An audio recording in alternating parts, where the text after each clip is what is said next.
गोविंदा बहुत परेशान है। पता नहीं क्या तूफान चल रहा होगा उसके मन में साईं। उस तितली की तरफ देखो, कितने इत्मीनान से उड़ रही है, अपने पीछे आने वाले बवंडर से अनजान।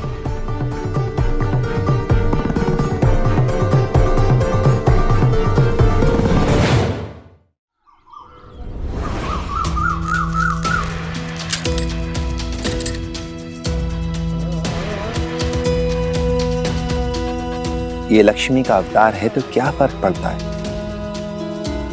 क्या ये आपका उद्धार कर सकती है? क्या इसकी परवरिश करके आपका जीवन सार्थक हो सकता है? क्या ये आपको मोक्ष दे सकती है, आपको स्वर्ग दे सकती है, मुखाग्नि दे सकती है आपको? नहीं, क्योंकि ये बेटा नहीं बेटी है। फिर क्या फर्क पड़ता है? ये किसी का भी अवतार क्यों ना हो। साईं, हमें माफ कर दीजिए, हमसे भूल हो गई। हमने एक देवी का अनादर किया है। चमत्कार हो तो ही बेटी में देवी नजर आती है, और देवी हो तो ही उसका मूल्य है। रवि, आप बहुत भाग्यशाली हैं कि भगवान ने, उस मालिक ने आपको बेटियों का पिता बनने का आशीर्वाद दिया। मगर आपकी बदकिस्मती ये है कि आपको उस मालिक के आशीर्वाद की कद्र, उसकी समझ नहीं है। स्वर्ग, मोक्ष, ये सब तो बहुत दूर की बातें हैं। पहले ईमानदारी से, समझदारी से ये जीवन तो जी लीजिए आप। उस मालिक ने आपको इंसान बनाकर पैदा किया है, तो इंसान होने का कोई परिचय तो दीजिए। स्वर्ग कैसे मिलेगा, मोक्ष कैसे मिलेगा, मुखाग्नि कौन देगा, कुल कैसे बढ़ेगा, ये सब इंसान के बनाए नियम हैं। लेकिन जब इंसान के बनाए नियम ही इंसान से उसकी इंसानियत छीनने लगे, तो फिर ऐसे नियमों की क्या उपयोगिता, क्या आवश्यकता है ऐसे नियमों की? बताइए। और माँ जी, आप तो एक औरत है ना, तो आपको दूसरी औरत के संरक्षण की बात करनी चाहिए थी। पर आप इन मासूम बच्चियों को उनके पिता से जुदा करने की बात करने लगी। एक पत्नी को उसके पति से अलग करने की बात करने लगी आप। एक बार कल्पना करके देखिए, अगर रवि के पिता यानी आपके पति किसी काल्पनिक वजह से आपको आपके मैके भेजने की बात कर दे, या मान लीजिए भेज ही दे दे, तो क्या बीतती आप पर? क्या आप अपने पति से दूर रह पाती? क्या आप अपने बेटे को उसके पिता के प्यार के बिना बड़ा होते देख पाती? बोलिए। मेरे पति को सुनाने से पहले आप स्वयं तो परख लेते कि आपके घर की औरतें आपके कितने काबू में रहती हैं।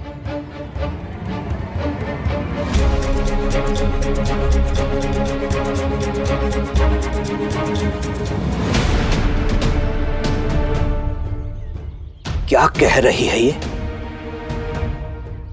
हाँ, तूने कुछ किया होगा। और सुनिए, जब आप यहाँ नहीं थे ना, तो ये है ना आपकी आज्ञाकारी बहन। शिव के विरुद्ध एक शब्द भी मत बोलना। मैं उसके विरुद्ध नहीं बोल रही, मैं तो उसकी हिम्मत की दाद दे रही हूँ कि आप जैसे भाई की अवज्ञा करके उसने घर की दहलीज लांघने में एक दिन भी नहीं लगाया।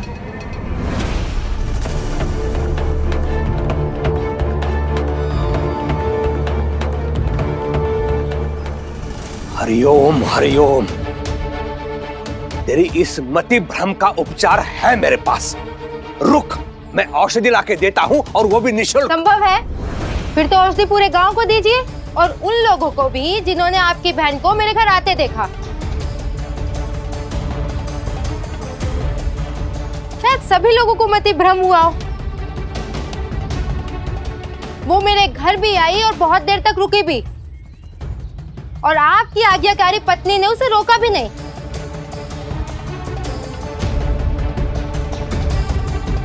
ये असत्य है। आपके चिल्लाने से सत्य असत्य नहीं होगा कुलकर्णी सरकार।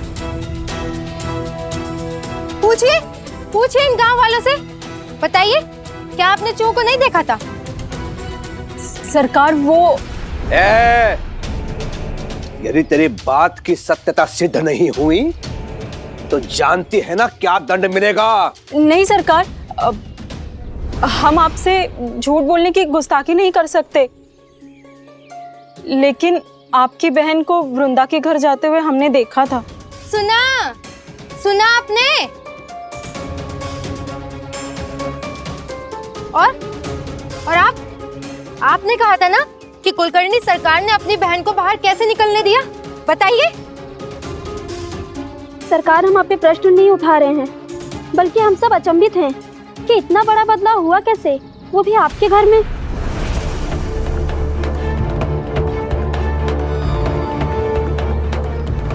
सुना?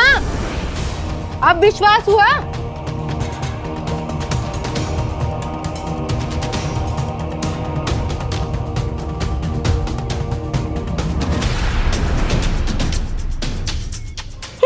बड़े आए थे हम पर उंगली उठाने वाले। चलिए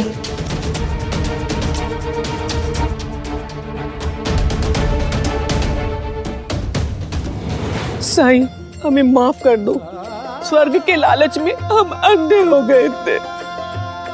हाँ साईं, आपने सही कहा था। मेरा स्वर्ग यही मेरे पास है, बस मैं ही उसे नहीं देख पा रहा था।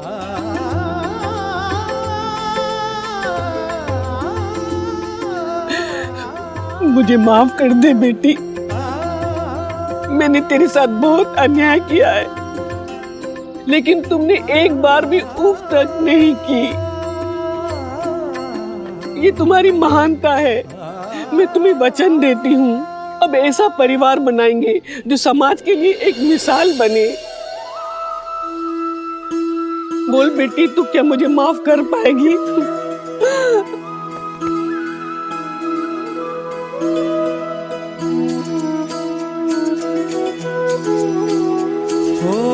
जिसके हृदय में दया साईं, आज मुझे मेरी बेटियों का मूल्य पता चला। वो परी हो, निर्बल का जो बने सहारा, हृदय वही तो हरि का धाम। हरे कृष्णा हरे राम, हरे कृष्णा हरे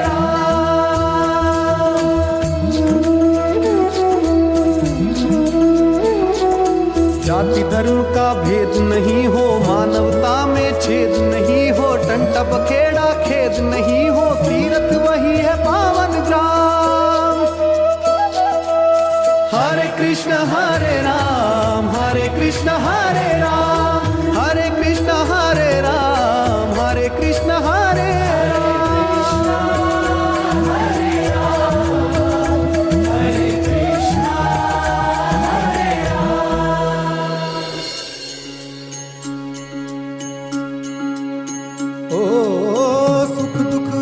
जाने हैं और साए, बाबुराय मनवा तेरा बुझ न जाए। मन में आशा के दीपक बुझने ना पाए, सुबह फिर से आएगी हम समझाए। ओम साई ओम साई ओम साई ओम साई ओम साई ओम साई ओम।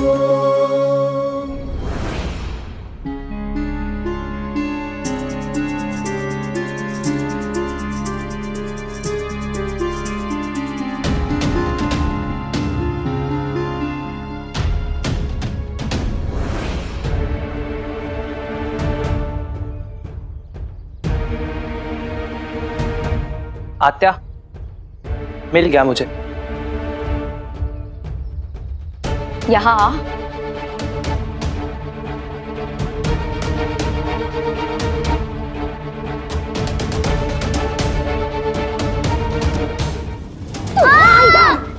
तेरी वजह से आज मुझे कितनी खरी खोटी सुननी पड़ी है पता है तुझे? वो वृंदा जो मेरे फेंके हुए कपड़े पहन पहन कर बड़ी हुई है, मुझे क्या क्या सुनाकर चली गई। तेरी वजह से तूने उसके पति को चोट पहुंचाई सिर्फ इसलिए। आई, इसमें मेरी कोई गलती नहीं थी। मुझे तेरी कोई कहानी नहीं सुननी है। तो रुक, आज मैं तुझे मार मार कर ठीक करती हूँ। जाओ केशव, गोविंदा को लेकर अपने कक्ष में जाओ।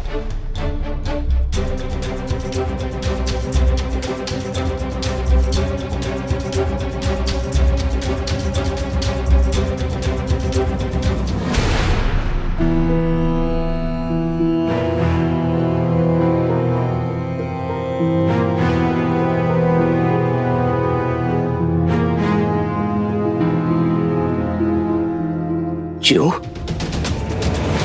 क्या वो वृंदा कह रही थी वो सत्य है? क्या तुम घर के बाहर चली गई थी अकेली? नहीं दादा, मेरी कोई गलती नहीं है। तुम वहीं से पूछो। वो दुष्ट वृंदा है ना, मुझे जबरदस्ती खींच के ले गई थी। वो खींच के तुम्हें ले गई और तू चले गई?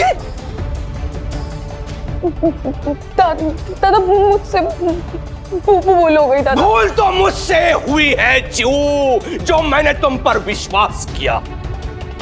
मैं जानता था चू, लोग मेरे पीठ पीछे मेरा अपमान करते आए हैं। मेरा बेटा केशव उस फकीर से मिलता है।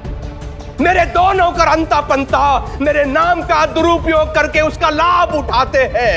रुक्मिणी, जिसका मैंने उदाहरण उस विघ्नेश को दिया, जब बात उसके बेटे की व्यापार की आई तो उसने अपने कड़े उसको दे दिए, लेकिन मैं जानता था तू मेरा अभिमान है। संसार इधर का उधर हो जाए, तुम मेरे साथ कभी विश्वासघात नहीं कर सकती, ये मैं जानता था।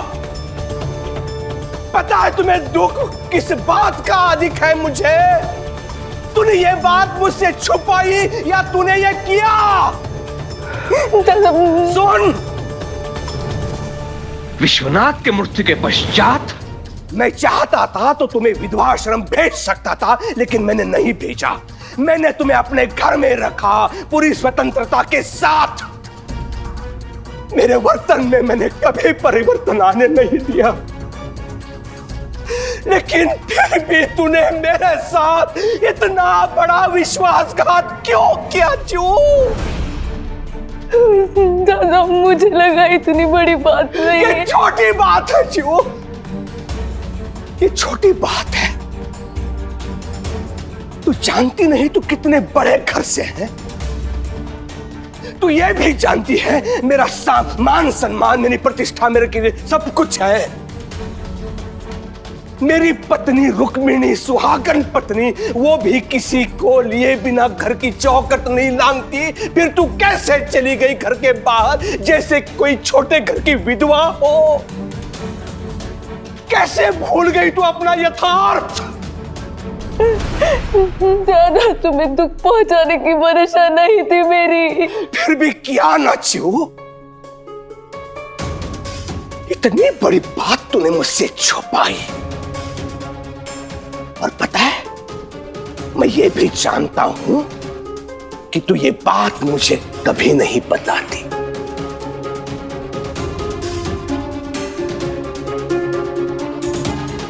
पता है क्यों?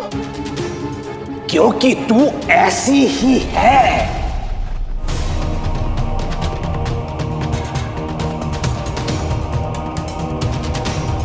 भले ही केशव और रुक्मिणी मेरे विरुद्ध हो जाए, लेकिन मैं जानता हूं वो एक दूसरे के सगे हैं। लेकिन तू किसी की सगी नहीं है, किसी की नहीं।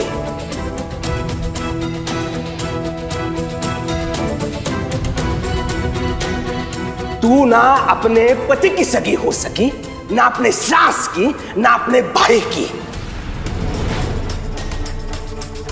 बेटा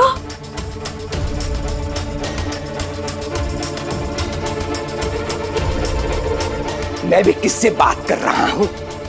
जो अपने बेटे की ना सगी हो सकी, वो और की क्या होगी सगी?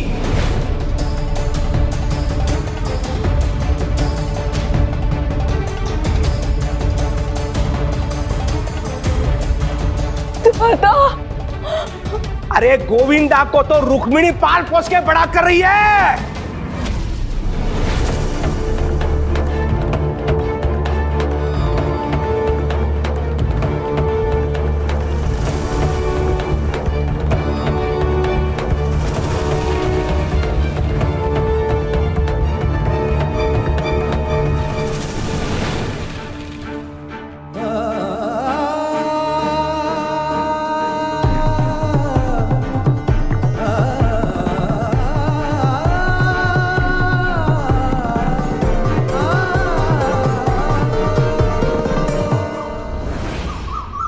गोविंदा, गोविंदा कहाँ हो तुम? कहाँ चला गया ये लड़का? तू ना अपने पति की सगी हो सकी, ना अपने सास की, ना अपने भाई की। तू किसी की सगी नहीं है, किसी की नहीं। अरे गोविंदा को तो रुक्मिणी पाल पोस के बड़ा कर रही है। अब तो मामा जी ने भी कह दिया है, और मैं सही सोचता था। आई मुझसे सच में प्यार नहीं करती है।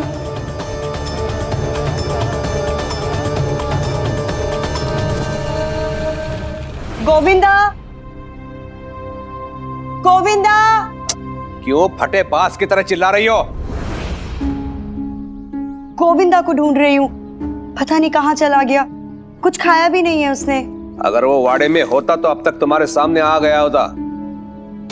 अवश्य बाहर चला गया होगा। हाँ, वैसे तो वो हमेशा मुझसे पूछकर ही बाहर जाता है, लेकिन कल से बिना पूछे बिना बताए निकल जा रहा है। हरिओम हरिओम। अपनी आई से सीख रहा है वो। उसकी आई को ही कुल की मान मर्यादा की चिंता नहीं है, तो संतान में कहां से आएगी समझ कि बाहर जाने से पहले बड़ों से अनुमति ली जाती है, पूछा जाता है।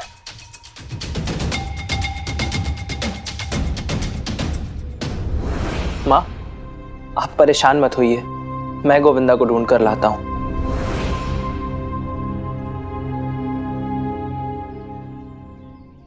भगवान जाने उस छोटे से बच्चे के मन में क्या चल रहा है।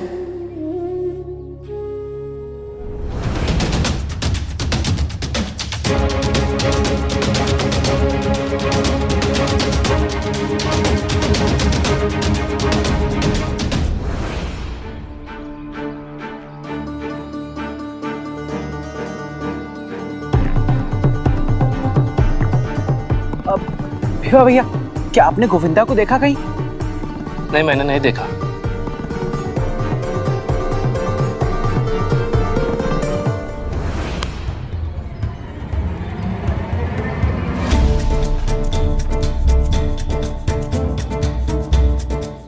उद्धव, परी, क्या तुमने गोविंदा को कहीं देखा? आज तो हमने उसे देखा ही नहीं। पता नहीं क्या हो गया उसे। कभी हमसे बात नहीं की उसने।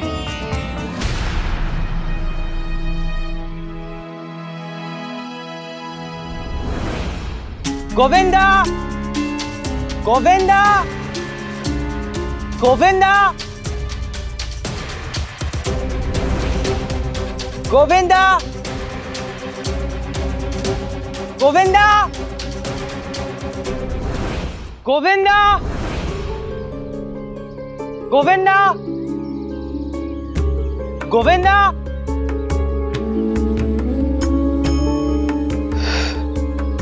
पूरा गांव ढूंढ लिया, लेकिन ये लड़का कहाँ चला गया? मन को अशांत रखोगे तो ना मुश्किल आसान होगी और ना मंजिल मिलेगी।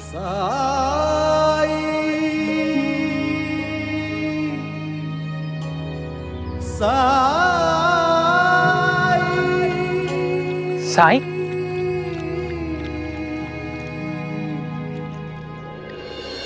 मन तो निराश होगा ही साईं। गोविंदा सुबह से नहीं मिल रहा है। वो कल भी घर छोड़कर निकल गया था और आज भी। और इसकी वजह क्या है? आपसे क्या छुपा है साईं, आप तो सबका हाल जानते हैं।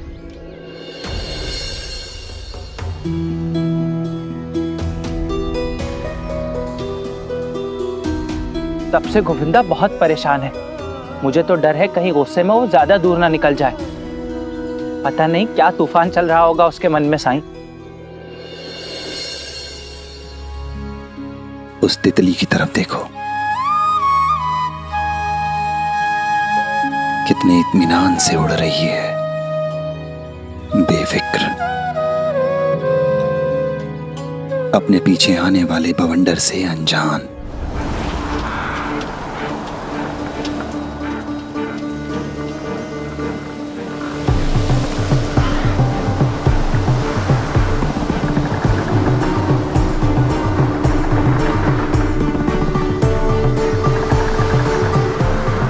साईं, क्या हम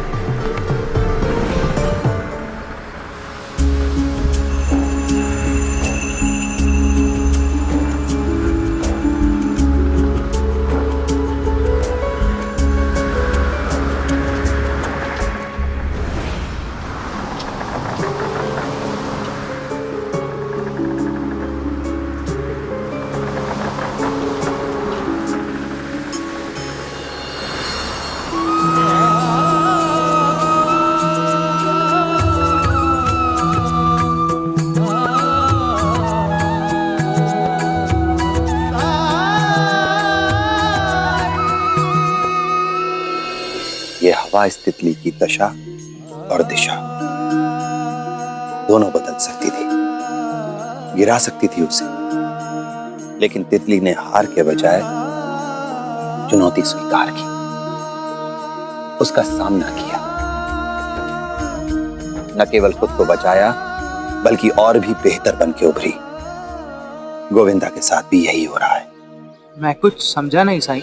जो स्थिर है वो जीवन नहीं है, जीवन एक मंथन है, उसमें हलाहल निकलता है।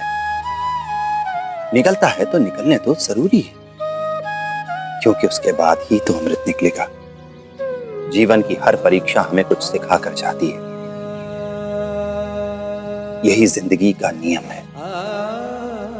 इसमें डरने से कुछ नहीं होगा। जीवन की सच्चाई का सामना करना हर इंसान के लिए जरूरी है। तुमने भी तो किया था। बताओ मुझे, क्या हर परीक्षा ने तुम्हें कुछ नया नहीं दिया? तुम्हारे लिए कुछ अच्छा नहीं किया?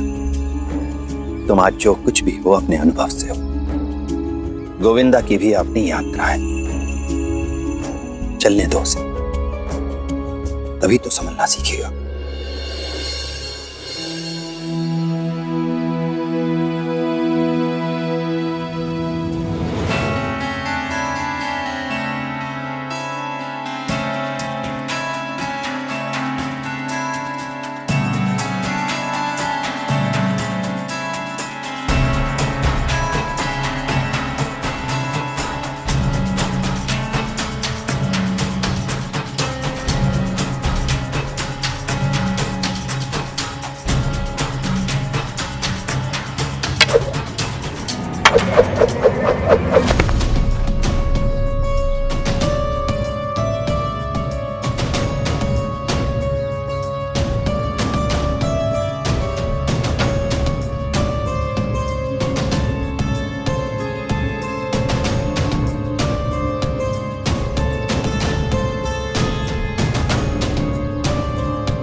वाह काका, अपने खुद तो बचा भी और गिल्ली भी पकड़ ली हवा में।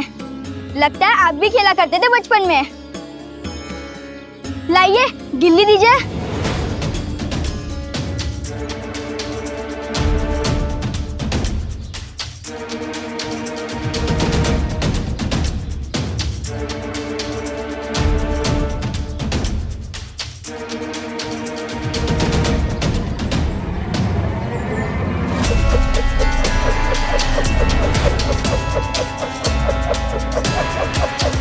काका, ये अपने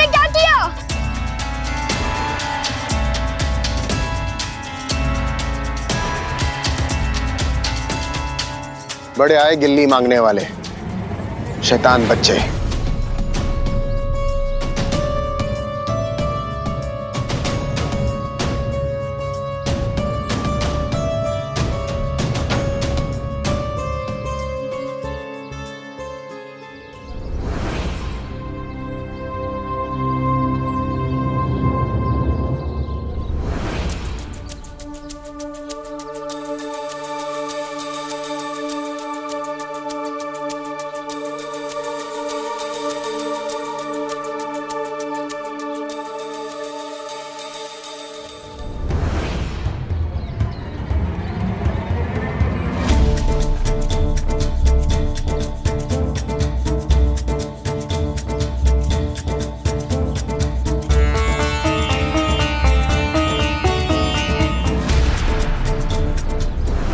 इधर खेल, जीत के तो बता। देख मैं जीतूंगा, हर बार तुम ही नहीं जीतेगी। फिर बच्चे? क्या इस गांव में सिर्फ बच्चे ही हैं उधम मचाने वाले? हमने कहा था ना तुम हारोगे।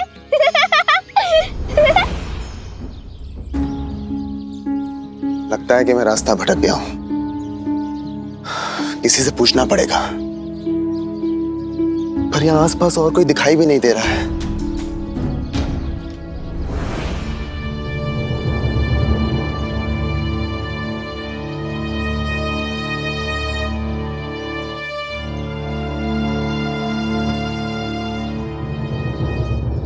हे राम, एक और बच्चा। लगता है इस पूरे गांव में कोई बड़ा बुजुर्ग है ही नहीं।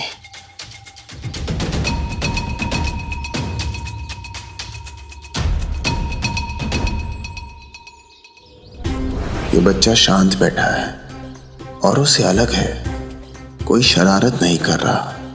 इससे पता पूछ सकता हूं।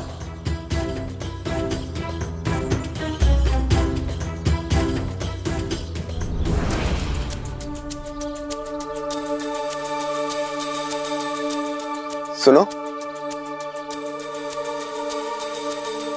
कुलकर्णी वाड़ा किधर है? बड़ा अजीब है।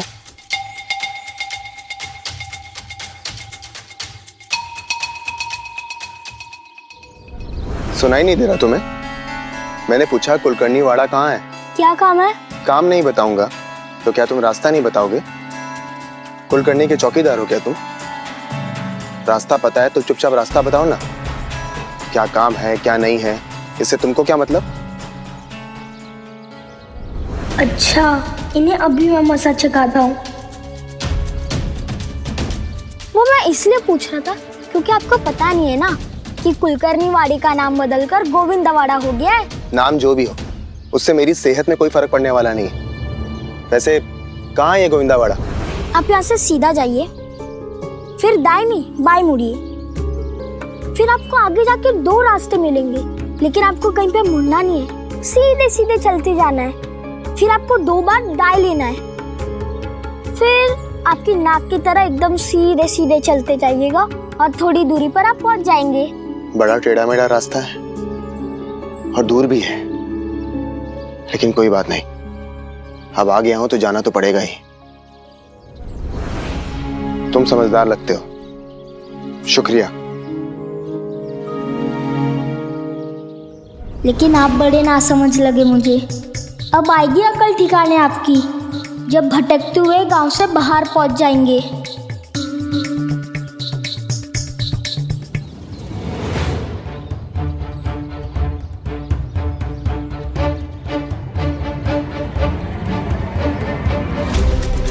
कई साई ने सुन तो नहीं लिया उस आदमी को गलत रास्ता बताते हुए? तुम यहाँ बैठे हो गोविंदा, और मैं तुम्हें पूरे गांव में ढूंढ रहा हूँ। तुम्हें पता है माँ कितनी परेशान हो रही है? घर चलो। मुझे नहीं जाना। लेकिन क्यों? क्या करूँगा जाकर? कोई मुझे प्यार ही नहीं करता। आप जानते हैं साई, कल आई ने मुझे मारा, मेरे कान भी मरोड़े, जबकि मेरी कोई गलती नहीं थी। पहले मैं सोचता था कि मेरी आई मेरा ध्यान नहीं रख पाती है, इसलिए मामी जी मेरा ध्यान रखती है, मेरी देखभाल करती है। पर कल मामा जी की बातों से मुझे समझ आ गया है कि आई मुझे चाहती ही नहीं है, इसलिए मेरे लिए कुछ भी नहीं करती। गोविंदा, कई बार आंखों देखी और कानों सुनी बात सच नहीं होती है।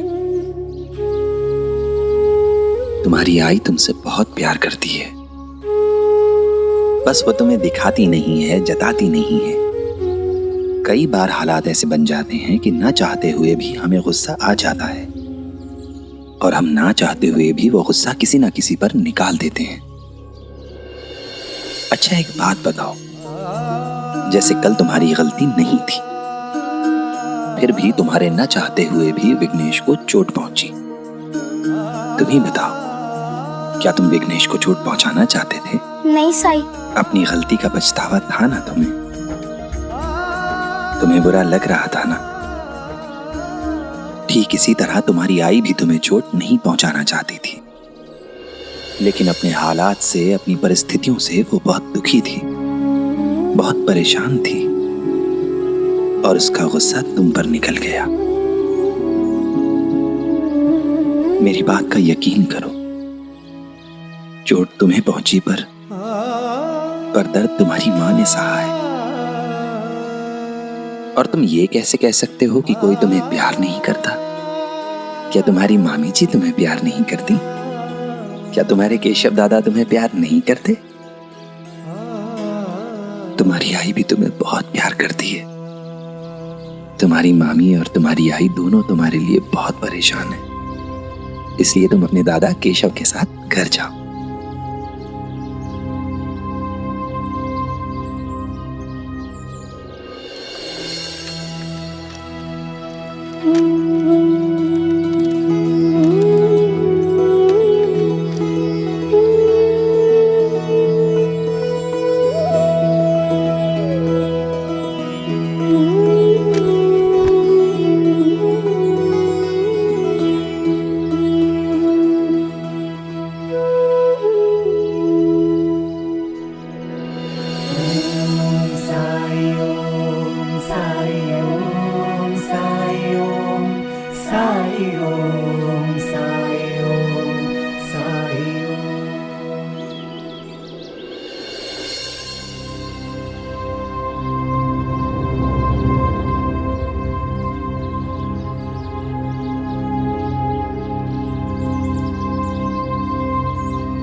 चलते चलते हालत खराब हो गई मेरी, पर वो मनोज जगह अब तक नहीं मिली। कब से भटक रहा हूं। उस लड़के ने जो मुझे रास्ता बताया था, कहीं मैं उससे अलग तो नहीं आ गया हूं। अरे भाऊ, कहिए, ये गोविंदावाड़ा कहाँ है? गोविंदावाड़ा? ये गोविंदावाड़ा कहाँ है? नहीं पता।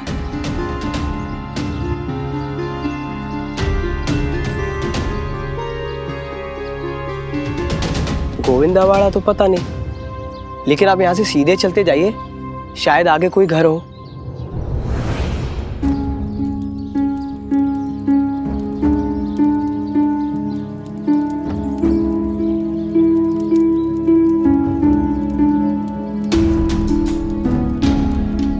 ये कहाँ आ गया मैं? दूर दूर तक कोई दिखाई नहीं दे रहा है।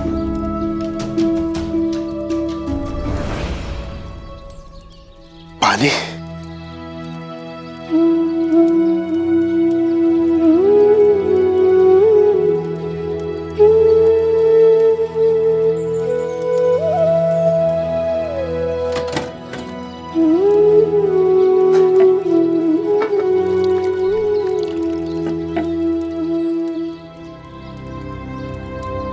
बिना पूछे कैसे पानी पीऊं? पानी पीने के लिए किसी की इजाजत की जरूरत नहीं है।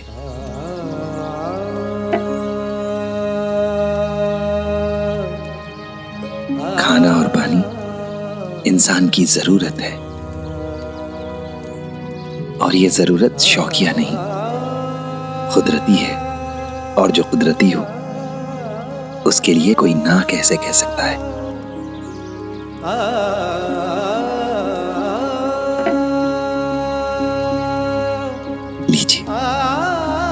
पानी पीजिए।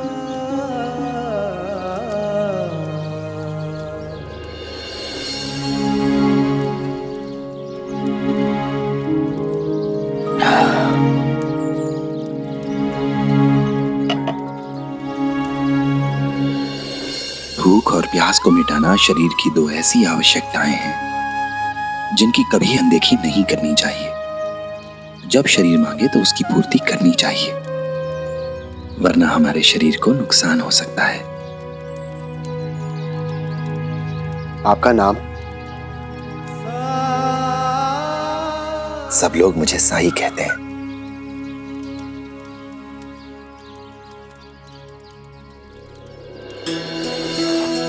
लगता है शिरडी में नए आए हैं आप। जी मेरा नाम श्रीकांत है। अरे नहीं नहीं, शुक्रिया। मैं अपना भोजन अपने साथ लेकर आया। वो तो बस पानी खत्म हो गया था। खैर, मैं आपको बता रहा था कि मैं शिरडी की पाठशाला का नया अध्यापक हूं। ब्रिटिश सरकार ने मुझे यहां स्थानांतरित करके पदभार संभालने के लिए भेजा है। अरे वाह, ये तो बहुत अच्छी बात है। हमारे शिरडी में एक और शिक्षित व्यक्ति। बच्चों को आपसे मिलकर बहुत अच्छा लगेगा और मुझे उम्मीद है कि आपके मार्गदर्शन से बच्चों को बहुत लाभ पहुंचेगा। किताबी शिक्षा बुनियादी ज्ञान देती है साईं, जो अक्सर वास्तविक जीवन और व्यवहारिक जिंदगी में उपयोगी सिद्ध नहीं होती है। असली सबक और शिक्षा हमें जिंदगी देती है।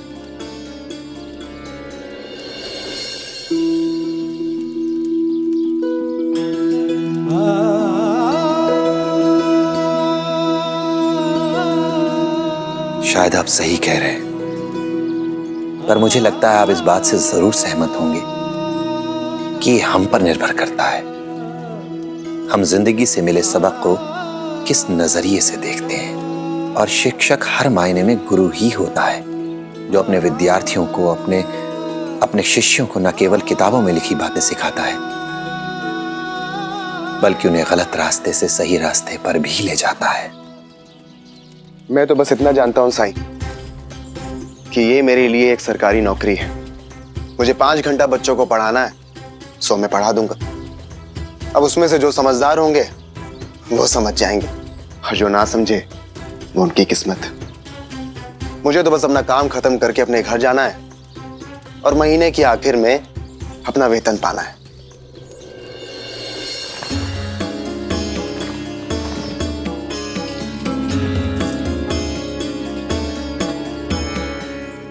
ये लीजिए।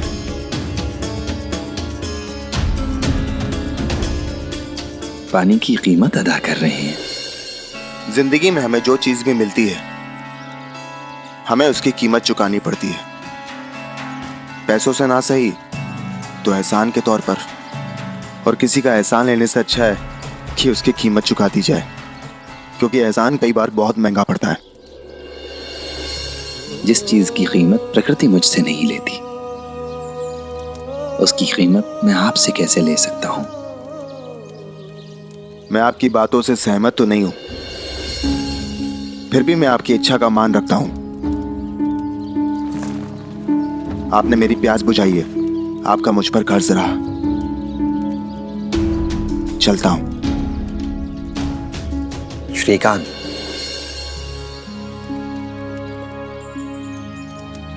कुलकर्णी वाड़ा जाने के लिए चौक से बाएं मुड़ना, फिर दाएं जाना। मैंने तो इन्हें बताया नहीं कि मुझे कहां जाना है, तो इन्हें पता कैसे चला?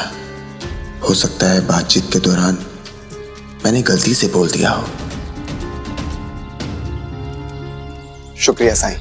और हाँ, एक बात और, कुलकर्णी वाड़े का नाम अब भी कुलकर्णी वाड़ा ही है।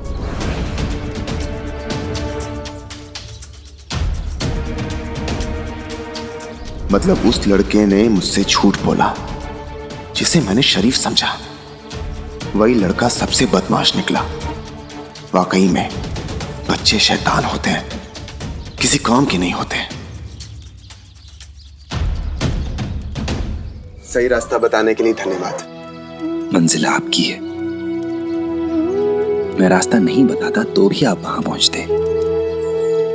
जाइए। कौन जाने उस घर से क्या संबंध जुड़े आपका। मैं तो यहाँ इसलिए हूँ क्योंकि ब्रिटिश सरकार ने मेरा तबादला यहाँ किया है। हो सकता है कि कुछ दिनों के बाद वो मुझे कहीं और भेज दे। फिर संबंधों का क्या, और कौन सा है बिछड़ने का दुख। इसलिए संबंध वंबंध जोड़ने का मुझे कोई शौक नहीं।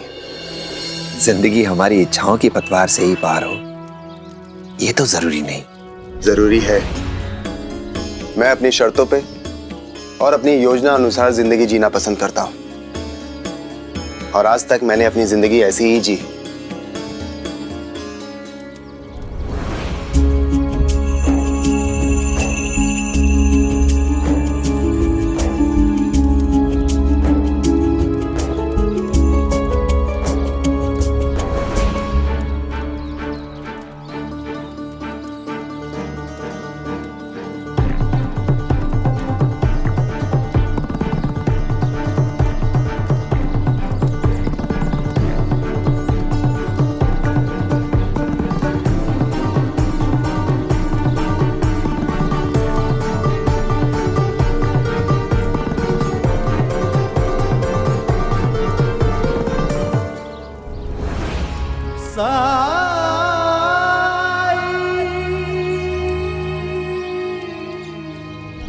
हरिओम हरिओम। मेरे समझ में ये नहीं आ रहा है कि तुम्हारी ये ऐसी दुर्दशा कैसे हुई। तुम तो बता रहे हो कि गाड़ीवान ने तुम्हें खंडवा मंदिर के पास उतारा था, और वहां से यहां आने में ना समय लगता है ना ऐसी दशा होती है। जी वो मैं रास्ता भटक गया था। हरिओम हरिओम। शिरडी में रहना है तो यहां मैंने जो नीति नियम बनाए हैं उनका पालन करना होगा तुम्हें। विद्यार्थियों के साथ कोई राजनीतिक चर्चा नहीं होगी। इन दिनों बाल गंगाधर तिलक स्वदेश का राग आलाप रहे हैं, इसलिए उनकी कोई बात यहां शिरडी में नहीं होगी। पाठ्यक्रम में जितना है उतना ही पढ़ाओगे, उसके अतिरिक्त कुछ भी नहीं। गांव के विषय में मेरे क्रियाकलापों में तुम हस्तक्षेप नहीं करोगे। मैं यहां का मुखिया हूं। मेरे कार्य क्षेत्र में कोई हस्तक्षेप करे ये मुझे स्वीकार्य नहीं है, इसलिए अपनी मर्यादा में रहो। हरिओम। देखिए मैं एक सरकारी नौकर हूं। मेरा काम है बच्चों को 5 घंटा पढ़ाना, उसके बाद अपने घर जाना। और वैसे भी महीना खत्म होने के बाद मुझे अपने वेतन से मतलब है। बस इससे ज्यादा और मैं कुछ नहीं जानता, और ना ही जानने की इच्छा है मेरी। और किताब में जो लिखा है वो एक बार पढ़ा दूंगा। जिसको समझना है वो समझे, बस। हरिओम हरिओम। उस माधव की तरह नहीं है ये। माधव की भांति उस पाखंडी साईं के आदर्शों पे चलने का पाठ नहीं सिखाएगा बच्चों को। सुनकर अच्छा लगा। हम दोनों की सोच एक ही है।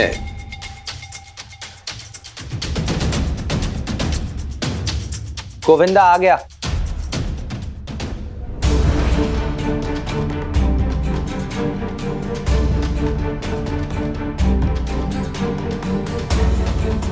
तुम? अरे बाप रे, इन्हें भी अभी पहुंचना था यहाँ। सरकार, यही वो लड़का है जिसकी शरारत की वजह से मुझे यहाँ आने में देर हो गई। इसी ने मुझे गलत रास्ता बताया था।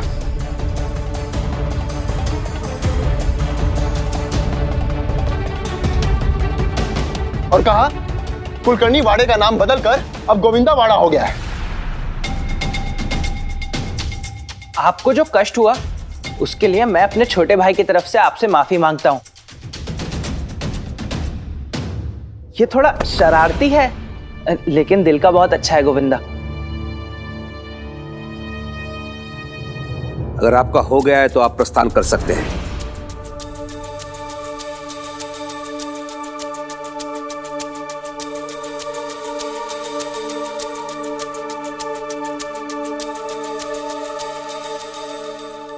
अरे हाँ, मुझे आपको कुछ देना था, वो देना तो भूल ही गया। ये पत्र गोकुल दास जी ने आपके लिए भेजा है।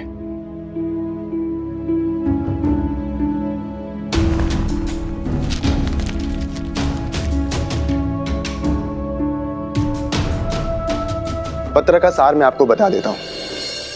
इसमें लिखा है कि शिरडी के सभी बच्चों को पढ़ाना अनिवार्य है, इसलिए गांव के सभी बच्चों को अनिवार्य रूप से पाठशाला में आना होगा।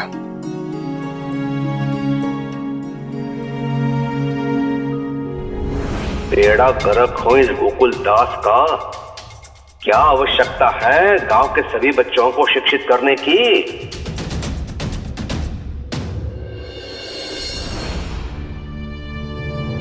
इसका मतलब है कि तुम भी मेरी पाठशाला में आओगे? हाँ, ये आएगा, अवश्य आएगा। गोविंदा यहाँ वाड़े में रहकर बिगड़ता जा रहा है, पढ़ेगा तो व्यस्त रहेगा। अंता बंता। जी सरकार। जी सरकार, मुझे आवाज दी। बोलो। अरे मुझे बुलाया। नहीं मुझे अंत बनता है बुला। मुझे बुलाया। बेटा। मुझे गधे कहीं के। इनकी रहने की जगह बताओ उनको। जी सरकार। आइए आइए आइए आइए आइए। हरिओम।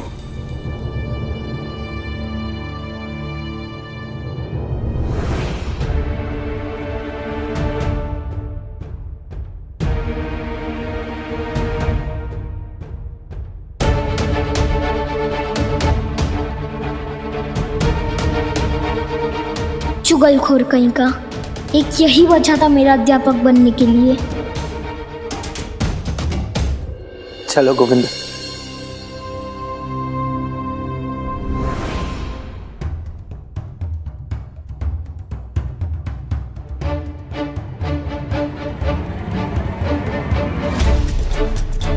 सुना तुमने?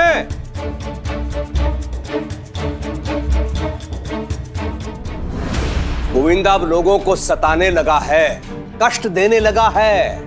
पहले तो उसने वृंदा की साड़ी खराब कर दी, उसके पति को चोट पहुंचाई, अभी नया अध्यापक श्रीकांत, उसको भटका दिया, झूठ बोला उससे।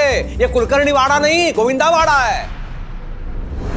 केशव भी छोटा था, बाप बेटे में भले ही मतभेद हो, लेकिन आज तक केशव को लेकर मेरे चौखट पे कोई उलाना देने, ताना देने नहीं आया। मैं भी क्या मूर्ख हूं जो तुमसे बोल रहा हूं। तुम्हारा तो ध्यान खाने पे रहता है, बेटे पे कहाँ रहेगा। सब काम दूसरे करते रहे बस। हरिओम हरिओम।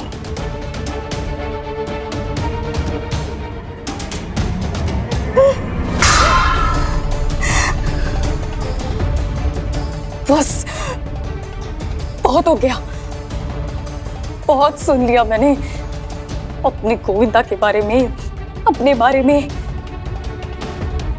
सही कह रही थी वृंदा, गोविंदा की परवरिश ही सही से नहीं हुई है, क्योंकि उसको अब तक वही नहीं संभाल रही थी ना, इसलिए सारी समस्याएं आ रही है।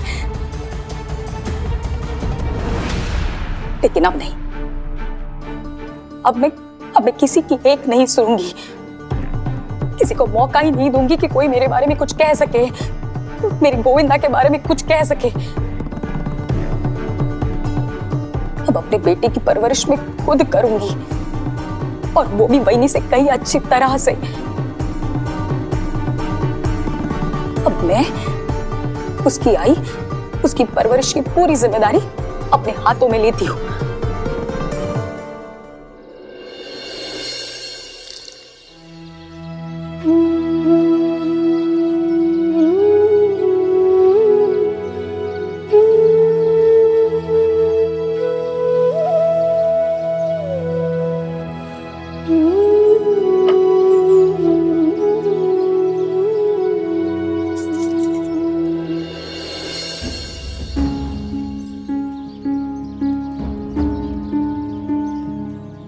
रख दे यहां झुमकी।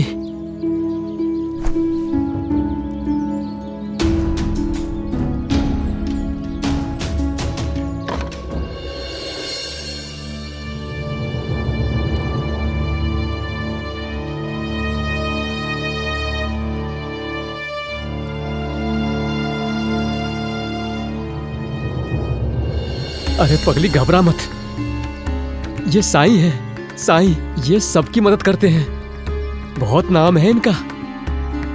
इनकी शरण में जो भी आता है ये उनकी मदद जरूर करते हैं। हाँ, पर मदद करने के लिए पहले ये तो बताइए कि समस्या क्या है, परेशानी क्या है। ये झुमकी है मेरी पत्नी। राम जी भला करे। और मैं चंदू। बहुत अभागे हैं हम साईं, न लक्ष्मी की कृपा है न सरस्वती की, यहाँ तक कि अन्नपूर्णा देवी भी रूठ गई हैं हमसे। इसलिए हमें लोगों की दया पर निर्भर रहना पड़ता है। क्या करें साईं, लाचार हैं। किसी ने कुछ दे दिया तो खा लेते हैं, कभी इस मंदिर तो कभी उस मस्जिद, कभी इस गांव तो कभी उस गांव, भीख मांगकर भटकते रहते हैं। और आजकल तो दान देने वालों की भी कमी हो गई है, कोई कुछ देता ही नहीं है हमें। इसलिए हमने सोचा कि शिरडी आ जाएं आपकी शरण में, यहां रहकर अपने दिन भी काट लेंगे और गुजारा भी कर लेंगे। पर उस मालिक के कर्म से आप लोग स्वस्थ हैं, भले चंगे हैं, तो अपने आप को अभागा क्यों कहते हैं? साईं, ऐसा नहीं है कि हमने कोशिश नहीं की, हम दिखने में ऐसे हैं,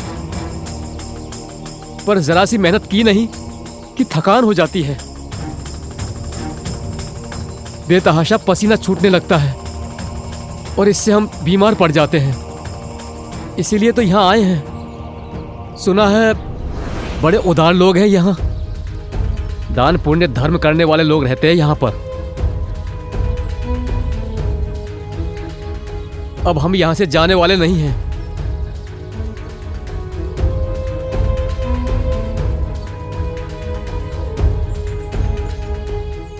हम इस उम्मीद के साथ आए हैं कि आप हमें द्वारका माई में अपने साथ रहने दें। आपका साथ भी मिल जाएगा और आपको जो मिलेगा वो हम मिल बांट कर खा लेंगे। आपके साथ भिक्षाटन में जो भी पाएंगे उसे भी हम आपस में बांट लिया करेंगे।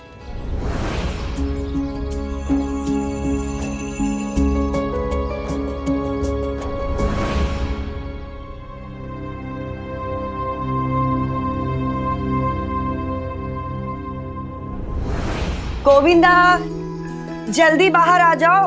और कितनी देर स्नान करोगे? बाहर आ जाओ, नहीं तो पाठशाला जाने में देर हो जाएगी तुम्हें।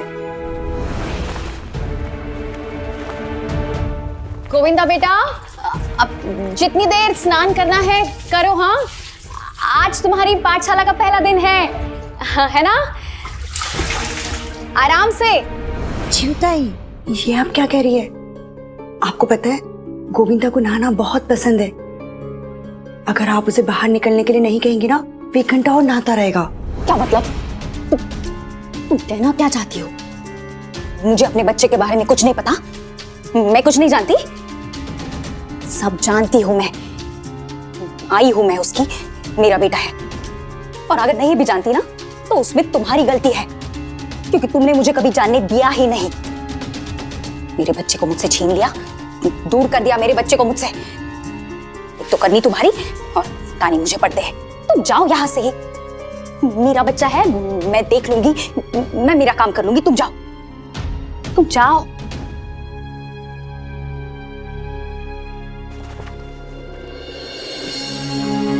मम्मी जी कहाँ है? अरे मैं हूं ना, मैं आज तुम्हें तैयार करती हूँ। आज तुम्हारी पाठशाला का पहला दिन है ना? आई, आपकी तबीयत तो ठीक है ना? क्या बोला?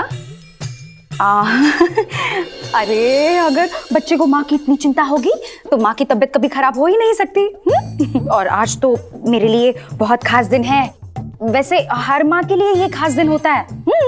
वैसे तुम्हारी जिंदगी का हर पल मेरे लिए खास है।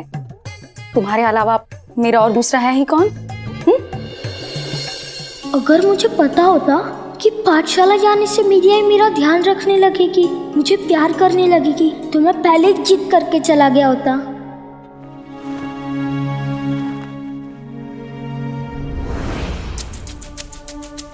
चल, आज तुझे अच्छे से तैयार करती हूँ।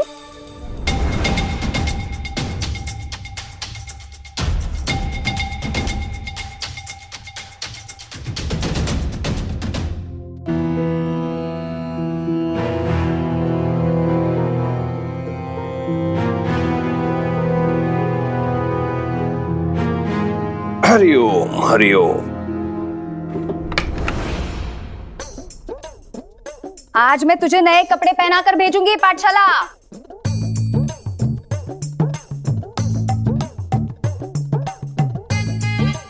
चिंताई मैं कर लूंगी, तुम जाओ ही नहीं। आई, आपको कुछ पता नहीं है, नए कपड़े इस अलमारी में नहीं उस अलमारी में।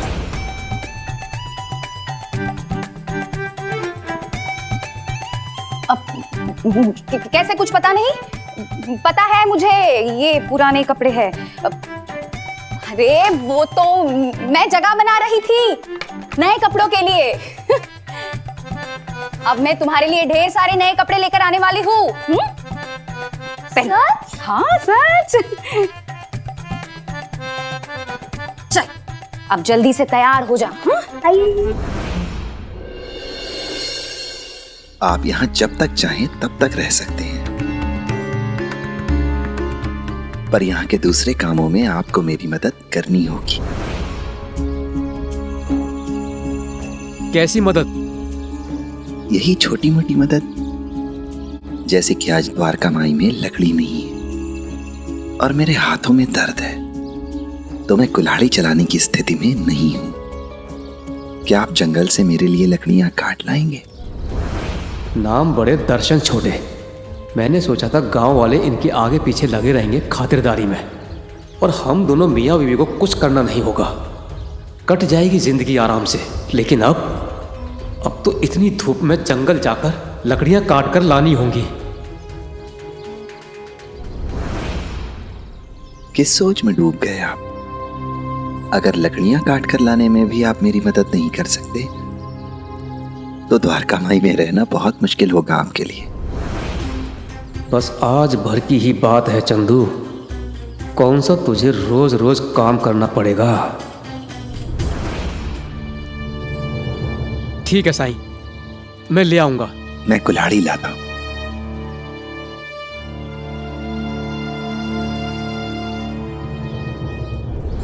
रहने और खाने का इंतजाम तो हो गया यहाँ हमारा। मंदिरों मस्जिदों के आगे घंटों चिल्लाकर भीख मांगने से तो यही अच्छा है। कम से कम यहाँ और भिखारी नहीं है। जो मिलेगा साईं के पास आएगा, और जो उनके पास आया वो हमारे हिस्से।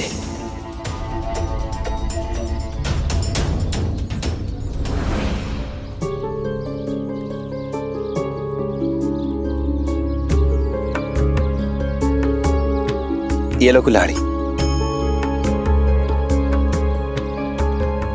आप इस जगह से परिचित नहीं हैं, मैं आपके साथ चलता हूं। तुम यहीं रुको। आइए।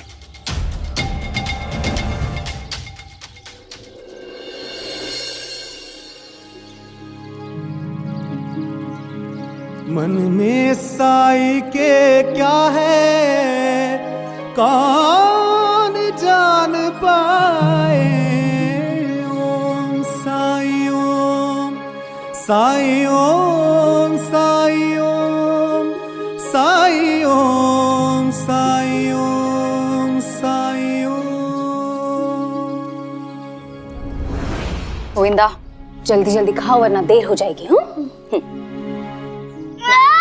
क्या तीखा है?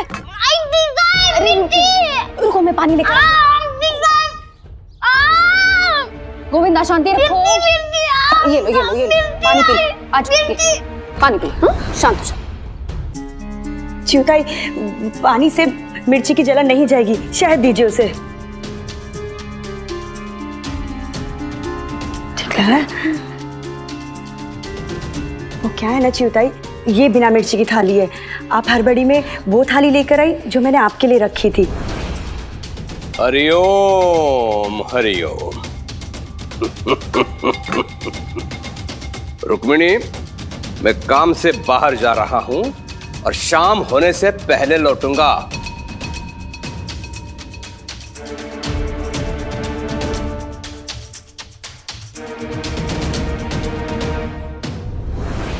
अब तुम रुको, मैं तुम्हारे बालों में अच्छे से तेल लगा के बाल संवारती हूँ, फिर जाना पाठशाला। हाँ मिल गया तेल। चिंताई, अरे क्या है? आप ना ये तेल लगाइए, गोविंदा को उस... अरे बाहर में गया तुम्हारा तेल। वही तुम क्यों बार बार मुझे टोक देती हो? क्यों बार बार तुम और तुम्हारा पति मुझे ये जताने की कोशिश करते हैं कि मुझे अपने बच्चे के बारे में कुछ नहीं पता? मैं उसकी जरूरतें नहीं समझती हूँ, उसकी पसंद नापसंद मुझे नहीं समझ में आती। तुम जाओ ना वहीनी। लेकिन च्युताई उससे... अरे नहीं, मुझे कुछ सुनना, तुम जाओ वहीनी, तुम जाओ। च्युताई जाओ वहीनी, जाओ। च्युताई मेरी बात तो सुनिए च्युताई। अरे नहीं सुनी तुम्हारी बात। आज आते बार बार मुझे समझाने। आई हूं मैं, बच्चे के बारे में मुझे सब पता है। अब मैं कैसे समझाऊं च्युताई को कि नारियल तेल से गोविंदा को परेशानी हो जाती है।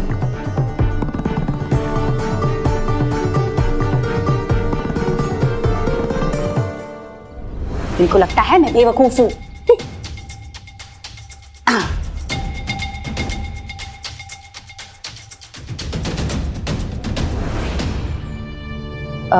कंगी, कंगी कहाँ है? कंगी वही है। अरे वही तो है। पता है मुझे। देखिए ये रही कंगी।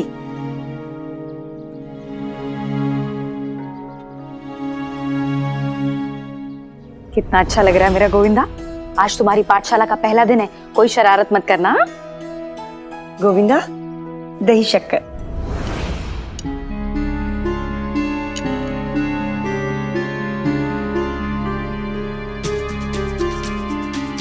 गोविंदा,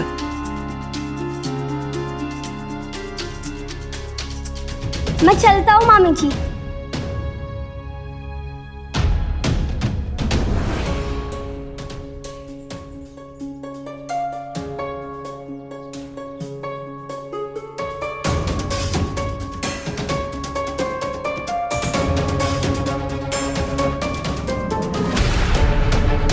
पता नहीं वहीनी ने कौन सा काला जादू करके रखा है गोविंदा पर कि उसे इतना मानता है।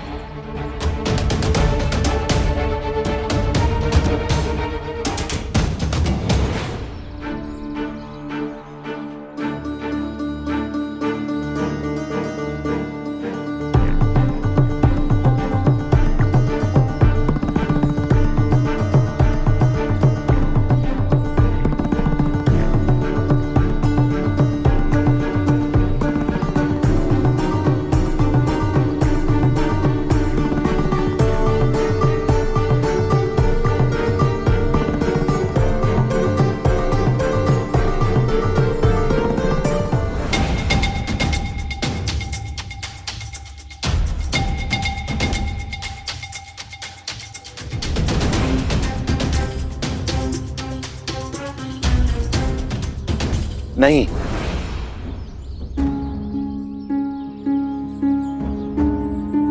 ये पेड़ हरा भरा है। इसे काट कर हम प्रकृति में असंतुलन पैदा कर देंगे। हमें कोई सूखी डाल या सूखा पेड़ ढूंढना होगा। आओ। दोपहर की धूप में अब सूखे पेड़ की तलाश में भटकते रहो। कुल्हाड़ी तो मैंने अपने पैर पर मार ली है साईं के पास आके।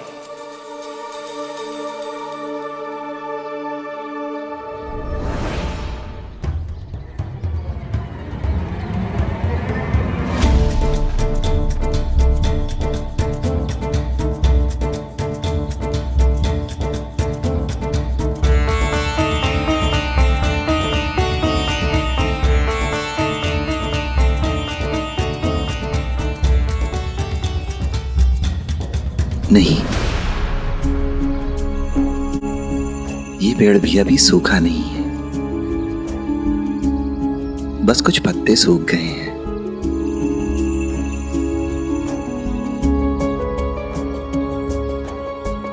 पर पेड़ अभी जिंदा है।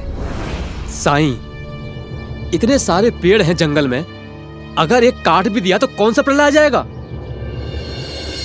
बूंद बूंद से ही घड़ा भर जाता है चंदू। अगर हम सभी सही दिशा में छोटे छोटे प्रयास भी करते रहें तो अंत बहुत सुखद होगा। प्रकृति के लिए भी, पर्यावरण के लिए भी और हमारे लिए भी। अक्सर हम सभी बड़े प्रयास करने के बारे में सोचते हैं जो कि कभी हो नहीं पाता है। पर सच तो यह है कि गीली लकड़ी आसानी से नहीं जलती है। उसे जलाने से धुआं होता है, जिससे हमें सांस लेने में तकलीफ होती है, हमारी आंखों को नुकसान पहुंचता है, और सूखी लकड़ी आराम से जल जाती है। अब तुम ही बताओ, सूखी लकड़ी में हम सभी का फायदा है ना? हाँ, बात तो सही है, लेकिन इस जंगल में सूखा पेड़ या डाली भी तो मिलनी चाहिए ना। तो बढ़ते रहिए, मंजिल जरूर मिलेगी।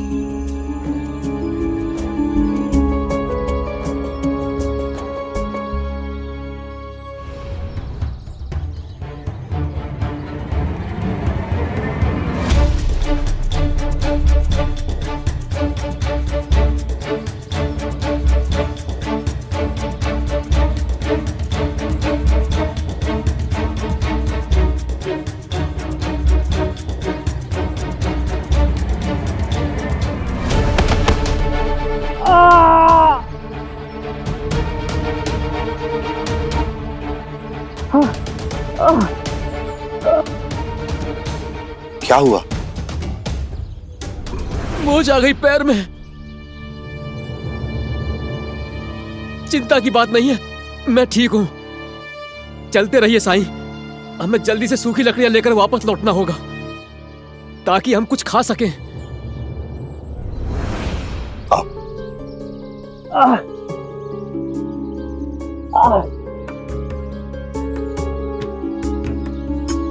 चलिए।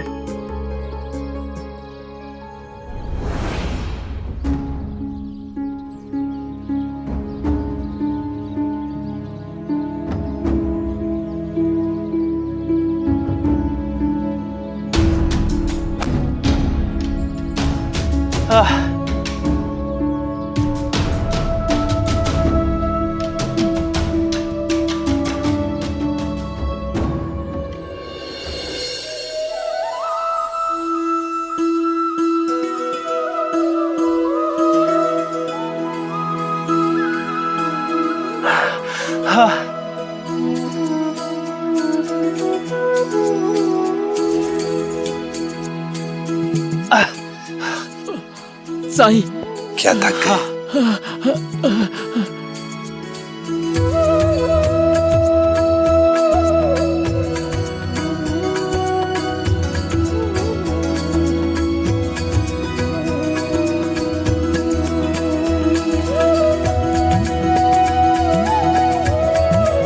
वहां देखो।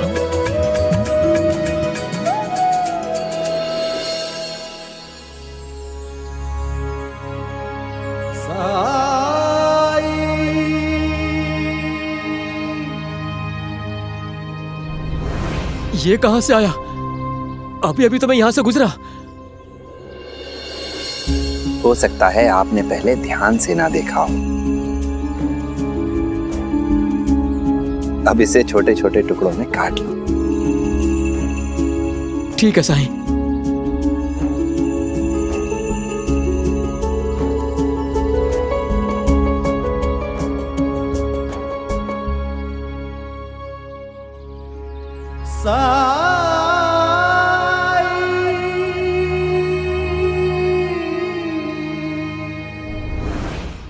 धार्मिक वीडियो सबसे पहले देखने के लिए हमारे चैनल को सब्सक्राइब करें और बेल आइकन दबाएं।